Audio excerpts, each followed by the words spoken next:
Good morning friends, welcome to my channel. आज Tuesday है और आज हमारे प्रधानमंत्री श्री मोदी जी का बर्थडे है। तो मैं मेरी तरफ से और मेरे जितने भी सब्सक्राइबर व्यूअर्स हैं उन सब की तरफ से मैं उनको जन्मदिन की बहुत बहुत शुभकामनाएं देता हूं और वो हमेशा स्वस्थ रहे, सुरक्षित रहे और देश की तरक्की में महत्वपूर्ण योगदान दे। इसी प्रार्थना के साथ मैं आज का ये वीडियो शुरू करता हूँ। इस वक्त गिफ्ट निफ्टी 37 पॉइंट्स प्लस दिखा रहा है। कल 25,383 पे बंद हुआ, इसका मतलब है 25,420 पे निफ्टी खुलना चाहिए। मेरे हिसाब से जो आज की ट्रेडिंग रेंज रह सकती है वो 25,335 से 25,445 तक रह सकती है। इसके बीच में निफ्टी को ट्रेड करना चाहिए। मैक्सिमम अगर वो कहीं पे भी लो बनाएगा तो 25,290 से नीचे नहीं जाना चाहिए। तो 25,290 से 25,335 के बीच में कहीं पे भी निफ्टी मिलता है तो बाय करना चाहिए। 25,445 पे निफ्टी में निकल जाना चाहिए। मैं ये मान के चलता हूँ कि सितंबर में निफ्टी 25,500 क्रॉस करेगा। वो आज करेगा, वो कल करेगा या परसों करेगा, फ़िलहाल मुझे नहीं पता, लेकिन सितंबर में निफ्टी 25,500 एक बार क्रॉस करना चाहिए। लेकिन उसके लिए सबसे ज़रूरी है रिलायंस को चलना। तो रिलायंस जिस वक्त भी चलना शुरू करे, 25,445 के ऊपर ट्रेड करना शुरू करे, निफ्टी बाउंस करेगा, डेफिनेटली बाउंस करेगा। लेकिन आप इस चीज़ का ध्यान रखें कि अगर 25,445 से 25,500 का सफ़र तय करना है तो इस ड्यूरेशन में रिलायंस को चलना ज़रूरी है। अभी वो मॉर्निंग में 10 रुपये खुल चल जाए, 15 रुपये चल जाए, उससे निफ्टी 25,500 क्रॉस नहीं करेगा। 25,445 जिस वक्त निफ्टी है वहाँ से रिलायंस को चलना ज़रूरी है और उस वक्त निफ्टी 25,500 क्रॉस कर जाएगा। ये बहुत सिंपल सी मैथमेटिक्स मेरी है। अब स्टॉक्स पे अगर बात करें तो कल मैंने 2 स्टॉक दिए थे, इंडिगो और डिक्सन टेक्नोलॉजी। डिक्सन टेक्नोलॉजी कल F&O का टॉप परफॉर्मिंग स्टॉक रहा। उसने करीब 950 से 1,000 रुपया कल आपको प्लस करके दिया। बहुत ही फैंटास्टिक रन था। पर मेरा ये मानना था कि 13,745 पे एक बार उसमें प्रॉफिट बुक कर लेना चाहिए, क्योंकि 14,000 में उसको बहुत बड़ा रेजिस्टेंस था। तो 13,990 पे वो बंद हुआ। फिलहाल डिक्सन एक बार थोड़ा सा नीचे आ जाना चाहिए, 13,500 के आसपास आ जाए, 13,490 आ जाए, वापस डिक्सन में बाय बनेगा और तब हम स्ट्रेटजी बनाएंगे। आज के लिए डिक्सन बाय भी नहीं है, सेल भी नहीं है, जस्ट वॉच स्टॉक है। स्पाइस जेट में 64 रुपये 64.79 पे 3,000 करोड़ रुपए का QIP आ रहा है। वेट कीजिए, देखते हैं क्या होता है। ये 3,000 करोड़ का माल कौन खरीदता है और स्पाइस जेट आने वाले समय में कैसे परफॉर्म करती है, ये देखने की बात है। ना मैं स्पाइस जेट इस वक्त बाय करना चाहता हूँ, ना मैं सेल करना चाहता हूँ, मैं जस्ट इस स्टॉक को वॉच करना चाहता हूँ। बजाज ऑटो में आज एक न्यूज़ है कि ट्रायम्फ में ये 400 सीसी की एक मोटरसाइकिल लॉन्च कर रहे हैं, लेकिन ट्रायम्फ को इंडिया में कोई खास कमाल नहीं दिखा पाई है। तो ट्रायम्फ की वजह से बजाज ऑटो में कोई बड़ा मूवमेंट तो नहीं आना चाहिए मेरे हिसाब से। कोई उसमें ऐसी सेल्स नहीं आ रही, कई बाइक्स इतनी दिखाई नहीं देती है, तो ठीक ठाक ही है। लेकिन हाँ, बजाज की जो भी बाइक्स आती है वो बहुत कमाल करती है। पर आज ट्रायम्फ की मोटरसाइकिल लॉन्च हो रही है। वेडनेसडे को फेड में रेट कट होगा, 25 बेसिस पॉइंट कट होता है तो मुझे कुछ नहीं लगता, ऐसा नहीं लगता कि कोई खास उसमें मार्केट को एक्साइटमेंट होगा। हाँ, 50 बेसिस पॉइंट आ जाता तो मार्केट में एक बहुत अच्छा बाउंस और IT स्टॉक्स में एक बहुत अच्छा बाउंस शॉर्ट टर्म के लिए हो सकता है, लेकिन एक मंदी को ट्रिगर करेंगे।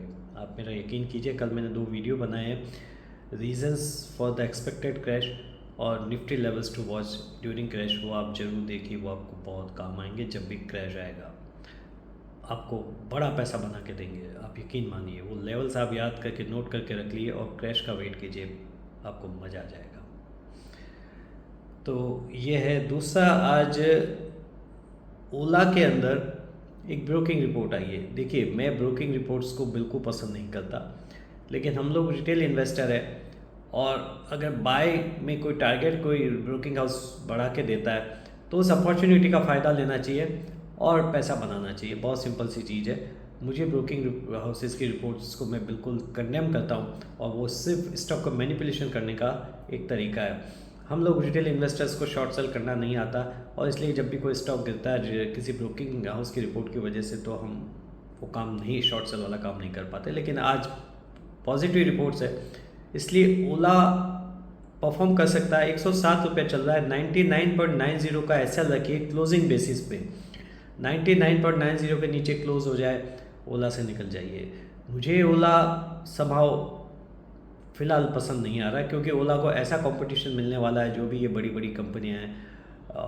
तो फ़िलहाल तो मुझे ओला में कुछ खास दिखता नहीं है long term, medium to long term के हिसाब से। लेकिन आज के दिन शायद स्टॉक परफॉर्म कर सकता है, लेकिन उसको बहुत सारे रेजिस्टेंस है। 115 पे रेजिस्टेंस है, 110 पे रेजिस्टेंस, 120 पे, 125 है, हर 5 रुपये पर उसको रेजिस्टेंस है। लेकिन आप इसको खरीदिए, 3:25 पे बेच दीजिए, 99 रुपये 90 पैसे का ऐसा रख दीजिए। बजाज हाउसिंग फाइनेंस ने 165 रुपये का पे कल सर्किट लगाई है। और मुझे एक्चुअली नहीं पता था कि आईपीओ जब खुलता है तो सर्किट भी लगती है। मैंने कभी किसी में सर्किट लगते हुए बहुत लंबे समय से मैंने तो देखा नहीं है, एक्चुअली मुझे याद नहीं है। मैं आईपीओ बहुत ज़्यादा ट्रैक नहीं करता हूँ, लेकिन कोई बहुत अच्छा आईपीओ आता है तो मैं उसको ट्रैक करता हूँ।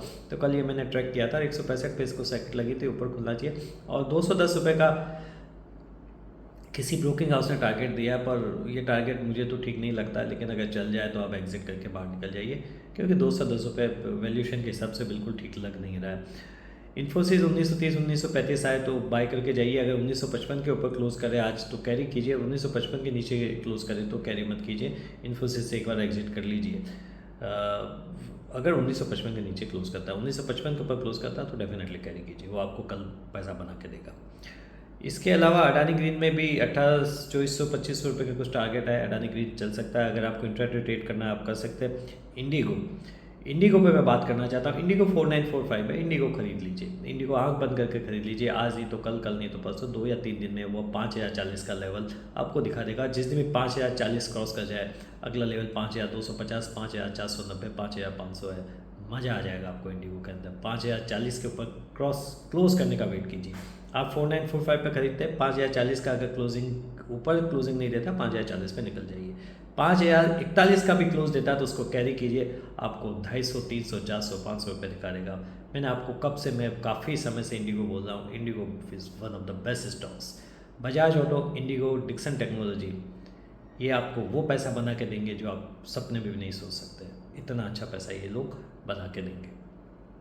BSE कल काफ़ी चला है, करीब 3400 रुपया बंद हुआ। BSE ने सरप्राइज़ किया है, लेकिन NSE का जो IPO आने के लिए जो रास्ते में प्रॉब्लम्स है, जो हिंड्रेंसेस थी, वो धीरे धीरे कम होती हुई नज़र आ रही है, और उसकी वजह से इसको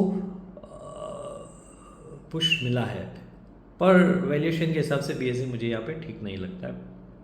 BSE की जगह CDSL खरीद लीजिए, 1445 चल रहा है। 1 से 1.5 महीने में 1645 ये वापस आ जाएगा। CDSL is a better stock than BSE as of now as far as the valuation is concern. NSE का IPO आएगा। इस वक्त जो NSE का प्राइस चल रहा है मेरे ख्याल से कुछ 5-5.5 हज़ार रुपया चलता है। अनलिस्टेड मार्केट में ये मिलता है और 500 का मिनिमम लॉट है, तो करीब 5-5.5 हज़ार रुपये इसका प्राइस है इस वक्त। तो NSE is far cheaper than BSE, लेकिन अनलिस्टेड में लोग खरीदते नहीं। पर अगर किसी के पास में बड़ा पैसा है 500 शेयर्स खरीदने के लिए, तो NSE को खरीद के रखना चाहिए। NSE 10,000 रुपये आपको दिखा देगा। तो ये सब आज के मेरे स्टॉक है। एक स्टॉक और जिस पे मैं बात करना चाहता हूँ वो सेंचुरी टेक्सटाइल है। सेंचुरी टेक्सटाइल में आपको 2200-2300 रुपये से बोल रहा हूँ। सेंचुरी टेक्सटाइल ने कल 2936 का हाई बनाया, वहाँ पे उसको डेफिनेटली रेजिस्टेंस फेस करना था, वो वहाँ से नीचे गिरा। अगर अभी ये कभी भी आपको फिलहाल थोड़ा सा महंगा हो गया, 2790 पे सेंचुरी टेक्सटाइल मिलता है, 2790 2745 आपको मिलता है तो आप ले लीजिए। 3000 का मैंने आपको पहले टारगेट दिया था, 2935 एक बार मेरा टारगेट आ गया। लेकिन वो क्या है, higher top higher bottom century textile बनाएगा। रियल इस्टेट में ये बहुत ही बड़ा प्लेयर बन के उभरने वाला है। चाहे इसको पेपर इंडस्ट्री में दिखाते हैं, लेकिन सेगमेंट इसका पेपर इंडस्ट्री में दिखा रहे हैं, PS इसका पेपर इंडस्ट्री से कंपेयर करते हैं, लेकिन इसको रियल इस्टेट से कंपेयर करना चाहिए। और रियल इस्टेट में मेरे को लगता है सेंचुरी टेक्सटाइल आपको 5000 रुपया आने वाले 2 से 3 साल में दिखा देगा। इट्स अ फैंटास्टिक स्टॉक, इनके पास बहुत अच्छे प्रोजेक्ट्स है और बहुत बड़ा पैसा। रियल इस्टेट सेक्टर में सेंचुरी टेक्सटाइल सबसे अच्छा परफॉर्म करेगी। जो एस्टेब्लिश्ड प्लेयर्स है DLF और वगैरह, उनसे मच बेटर ये परफॉर्म करेंगे। सेंचुरी टेक्सटाइल किसी भी गिरावट में खरीदी आपको बहुत बड़ा पैसा बना के देंगे। तो ये आज का मेरे स्टॉक से बहुत लंबा वीडियो हो गया। आप लोगों के पास इतना सवेरे टाइम नहीं होता कि मेरी इतनी सारी बातें सुने, इसलिए मैं इस वीडियो को यहीं ख़त्म करना चाहता हूँ। और आप जो भी इन्वेस्टमेंट करें अपने फाइनेंशियल एडवाइजर से सलाह लेके करें और बने रहिए मेरे चैनल के साथ। मैं आज करीब 11 बजे लाइव आने की कोशिश करता हूँ, तब मिलके बात करते हैं। Thank you, take care, have a very nice day, bye.